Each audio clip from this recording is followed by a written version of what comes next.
Hello, नमस्कार. कशा आहात तुम्ही सर्व? स्वागत आहे तुमचं माझ्या एका छोट्याशा व्लॉगमध्ये. सकाळची सुरुवात झालेली आहे. सुंदर सुंदर फुलं आता इथं यायला लागलेली आहेत, कारण स्प्रिंग सुरू झालेला आहे. थंडी आहे, पण तरी उन्हाळा सुरू झालेला आहे. आणि उन्हाळा म्हणजे काय, असा उन्हाळा एकदम कडक नसतो, इथे थंडीच असते. पण हा समाधान की चला आता एवढी कडाक्याची बर्फाची थंडी नसणार आहे. आणि सुंदर सुंदर झाडांना पालवी फुटलेली आहे, फुलं छान छान आलेली आहेत. तर सकाळी सर्वात महत्त्वाचं पहिलं काम असतं ते म्हणजे सगळ्या घराच्या ब्लाइंड्स ओपन करणं. जे काही लॅम्प्स लावलेले असतात रात्री, ते बंद करून फ्रेशन अप झाल्यानंतर मी इथे स्वतःला मस्तपैकी वेळ देणार आहे. आणि ह्या वेळेमध्ये मी थोडंसं मेडिटेशन, प्राणायाम करणार आहे, सूर्यनमस्कार करणार आहे, जे की आपल्या तब्येतीसाठी खूप महत्त्वाचे आहेत.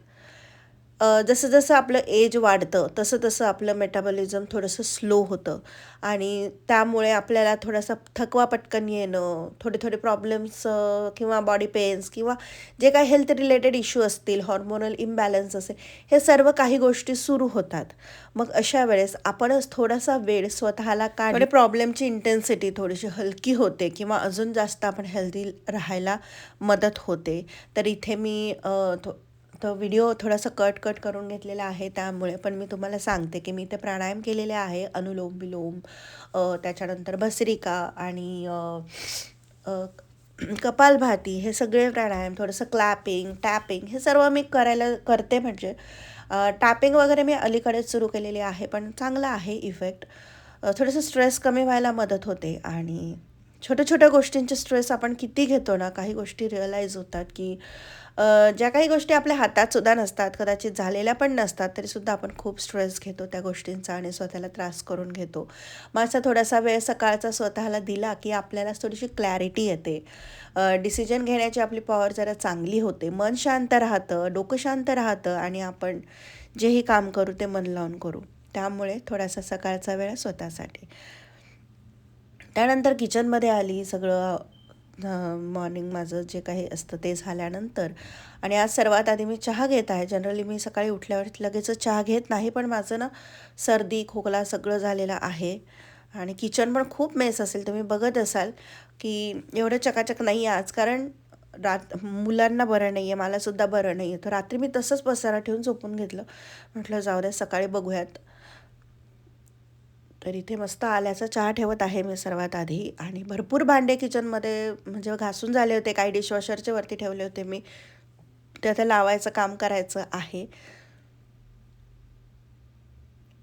तर किचनचं खूप डीप क्लिनिंग मला करायचं आहे, कारण मागच्या 2-3 आठवड्यापासून अजिबात वेळ द्यायला मला जमतच नव्हतं किचनमध्ये काही जास्त काम, म्हणजे क्लिनिंग करायला. किंवा दिसतंय सगळं की इथे थोडेसे डाग लागलेला आहे, ते आवरायचं आहे, इथं धूळ साचली. पण म्हणतो ना की आपण दुसऱ्या कामांमध्ये आपलं डोकं असेल ना, तर थोडंसं काही कामं आपल्याकडून दुर्लक्षित होतात.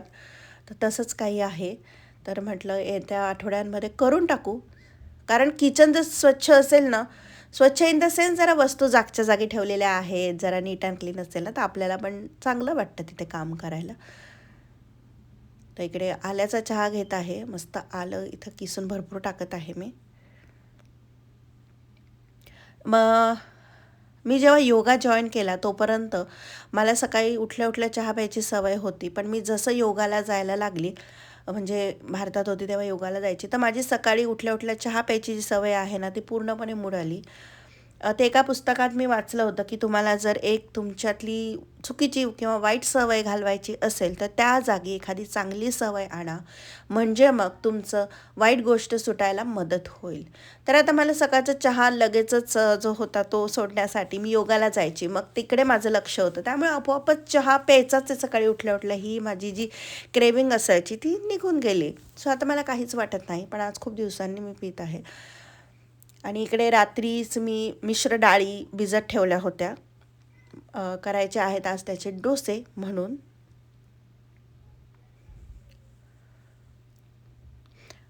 भरपूर भांडे आहेत लावण्यासाठी, आणि हे भांडे लावायचं काम मला खूप आणि खूप कंटाळवाणं वाटतं. या अशा काचेच्या बरण्या माझ्याकडे इतक्या झालेल्या आहेत, आता त्यासुद्धा मला काढायच्या आहेत. बघू आता कधी जमतं आहे. अनवॉन्टेड गोष्टी जास्त नकोत घरात. तर थोडंफार पुसून घेतलं मी आणि हे जे डाळीचं पाणी आहे ते काढून घेते आता. ह्यामध्ये मी टाकलेली आहे मुगाची डाळ, मसूर, थोडीशी मेन जास्त मुगाची डाळ घेतलेली आहे आणि बाकीच्या ज्या डाळी आहेत त्या थोड्या घेतलेल्या आहेत, चमचाभर अशा. म्हणजे त्यामध्ये घेतलेली आहे उडदाची डाळ जी काळ्या पाठीची म्हणजे सालीची असते ती. त्यानंतर मसूर घेतलेली आहे, थोडेसे तांदूळ टाकले क्रिस्पीनेससाठी. आणि अजून काय घेतलेलं आहे, नाही बस इतक्याच घेतलेल्या आहेत. तुम्हाला हवं तर हरभऱ्याची पण टाकू शकता, पण हरभऱ्याची डाळ खूप हेवी असते पचण्यासाठी, म्हणून मी ती नाही टाकली. आणि त्यासाठी लागणारं कोथिंबीर, हिरवी मिरची, लसूण, जिरं आणि आलं हे मी काढून ठेवलं एका प्लेटमध्ये. चहा घेतल्यानंतर मग हे सगळं मिश्रण मी मिक्सरला ग्राइंड करून घेईल. लसूण, आलं आणि हिरवी मिरची याची चव खूप छान लागते अशा डोस्यांमध्ये आणि इतकी छान कुरकुरीत डोसे होतात ना. मी काल फ्लेक्सिड जेल केसांना लावलं होतं, त्यामुळे केसांचे कर्ल्स खूप सॉफ्ट झाले. आणि चहा पिता पिता थोडासा वेळ स्वतःसाठी मला लायब्ररीत बुक पण रिझर्व करायला द्यायचे होते. कारण जसं तुम्ही बघतात की व्हिडिओमध्ये पॉझिटिव्हिटी, मोटिवेशन हे ऐकायला मिळतं, तर ह्या गोष्टी मी सुद्धा कंटिन्यू वाचत असते, माझ्या लाईफमध्ये मी अप्लाय करत असते आणि तेव्हा जाऊन मी ते व्हिडिओजमध्ये सांगत असते. त्यामुळे स्वतःच्या नॉलेजमध्ये भर पडण्यासाठी वगैरे स्वतःला थोडासा वेळ देणं, टेक्नॉलॉजी नवीन काहीतरी शिकत राहणं, वाचत राहणं खूप महत्त्वाचं आहे.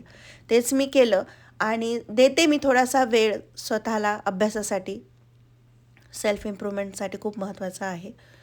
आणि आता हे सगळं मी नंतर किचनमध्ये आली, सगळं बारीक करून घेते मिक्सरला. खूप दिवसांनंतर व्लॉग येत आहे. तुम्हाला कसं वाटतंय कमेंट करून नक्की सांगा. आता ह्यामध्ये कोथिंबीर होती त्यामुळे हे एकदम हिरवगार दिसत आहे. आता दुसऱ्या याच्यात कोथिंबीर नाही आहे त्यामुळे त्याचा थोडासा रंग वेगळा दिसेल, पण एकजीव करून घ्यायचं आहे. हे कन्सिस्टन्सी आता तुम्हाला जेवढी डोसे करायला लागते तेवढी ॲडजस्ट करायची. तर मी इथं थोडं पाणी टाकत आहे. खूप पातळ पण नाही ठेवायचं हे पीठ, नाही तर मग ते डोसे नीट बनत नाहीत. आणि थोडीशी हळद, चवीनुसार धना पावडर, हिंग, कारण डाळी आहेत म्हणून हिंग पचनासाठी चांगला असतो, आणि मीठ. थोडंसं पाणी टाकलं. यामध्ये मी इनो टाकत नाही, सोडा टाकत नाही, काहीच नाही. मस्तपैकी कुरकुरीत डोसे बनवून तयार होतात. नक्की करून बघा कधीतरी नाश्त्यासाठी. प्रोटीन रिच रेसिपी आहे. तुम्ही इथे नुसती मुगाची डाळ वापरली तरीसुद्धा चालणार आहे. आणि आता गरमागरम डोसे करून घेते. त्यासाठी तवा तापत ठेवला होता मी. काय करायचं, थोडंसं तेल टाकून तव्यावर तो पुसून घ्यायचं आणि मग जेव्हा डोसा म्हणजे पसरवायचा आहे तेव्हा गॅस कमी करायचा, डोसा नीट पसरून घ्यायचा सर्क्युलर एका डिरेक्शनमध्ये, आणि थोडं तेल सोडायचं, मग गॅस मोठा करायचा आहे. एका साईडने व्यवस्थित होऊ द्यायचा आणि मग साईड चेंज करायची आहे.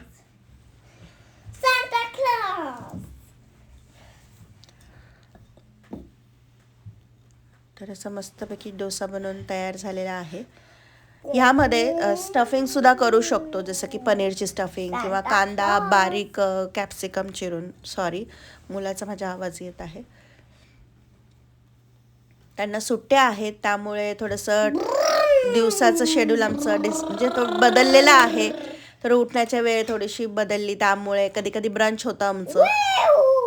नको बेटा, असं नाही करू. इकडे मस्तपैकी डोसे बनवून तयार झालेले आहेत, जाळीदार, क्रिस्पी, कुरकुरीत असे डोसे तयार झालेले आहेत.